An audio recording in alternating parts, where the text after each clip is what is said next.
I seguim aquí el programa Standby. Recordeu que esteu sentint el 107.4 d'Altafulla Ràdio. I doncs ara seguim amb la nostra entrevista. Avui, com anunciàvem a l'inici del programa, entrevistarem a l'Albert Jordà, la veu dels Papa Noès, i que comença una carrera en solitari. Avui, com anunciava fa uns minuts a l'inici del programa, entrevistarem a l'Albert Jordà, que és la veu dels Papa Noès.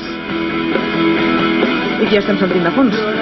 Perquè sapigueu una mica més sobre aquest grup, doncs us diré que es va formar a principis de l'any 1999, precedit per una carrera en solitari del seu cantant, l'Albert Jordà. Amb una formació bàsica composta de veu, balls, guitarra i bateria, gravant una demo amb 5 cançons, inicien un seguit de concerts que els servirà per créixer com a banda de rock i, evidentment, per donar-se a conèixer. Amb un estil obert dins del terreny del pop-rock, comencen a experimentar amb l'electrònica, basada en loops i cintes que tard o d'hora es convertiran en una peça clau per diferenciar el grup.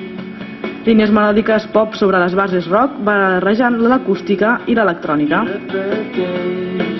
Al març del 2000 graven la seva primera maqueta oficial, amb la col·laboració del guitarrista i productor Jordi Armengol, la qual els servia per guanyar, entre altres coses, per guanyar el 6è concurs de maquetes en The Rock i oferir al públic català la força del directe que el grup desenvolupa en els seus concerts.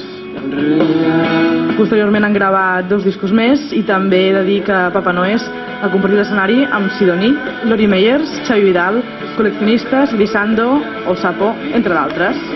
Sí, vam treure el segon disc, la segona classe, i hem estat fent uns quants concerts per arreu de Catalunya i ara hem arribat a l'hivern i ens tornarem a tancar amb un pany clau.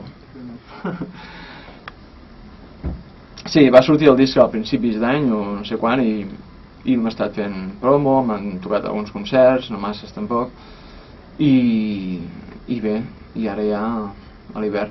Clar, o sigui, si va haver l'oportunitat de que Lluís Llach col·laborés o Santi Balmes o de fer una cançó així o fer-la així, és igual. L'important era fer-ho, i ja està.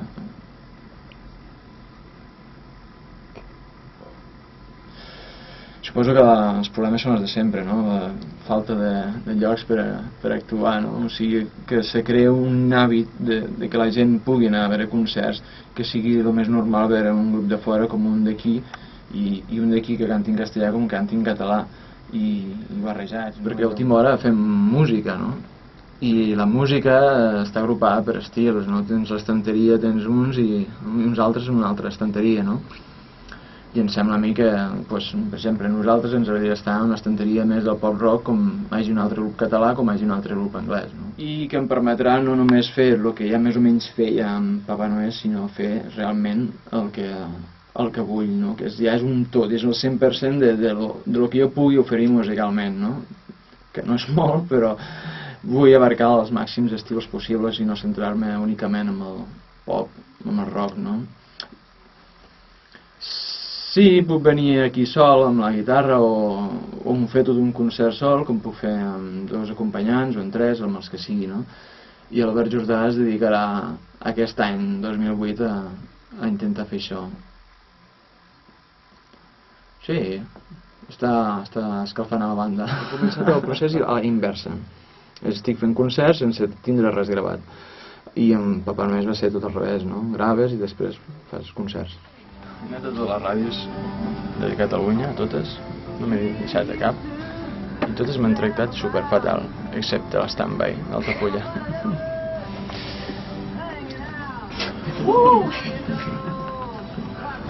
No t'hem convidat a aigua. És que no vols. Tampoc tenia set, Si vols posar a morro.